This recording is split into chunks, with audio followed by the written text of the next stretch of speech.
Hey everyone, if Glasp isn't working properly, don't worry. Whether the extension isn't loading, highlights aren't saving, or the website isn't responding, there are several simple fixes you can try. In this video, I'll walk you through them step by step. First, make sure you have a stable internet connection. Then refresh the web page and try using Glasp again. Sometimes a simple page reload is all it takes to fix temporary issues. Next, check that you're signed in to the correct Glasp account. If you're logged out, sign back in and see if the problem is resolved. Now, verify that the Glasp browser extension is installed and enabled. Yeah, if it's disabled, turn it back on. If an update is available, install the latest version and restart your browser. If Glasp still isn't working, clear your browser's cache and cookies.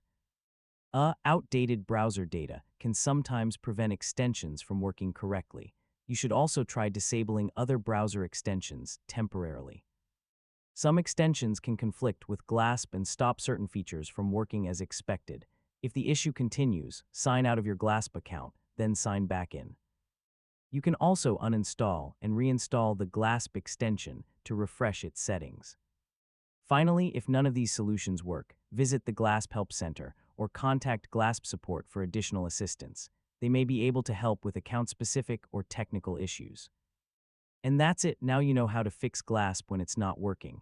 If this tutorial helped you, don't forget to like this video and subscribe for more easy how-to guides. Thanks for watching.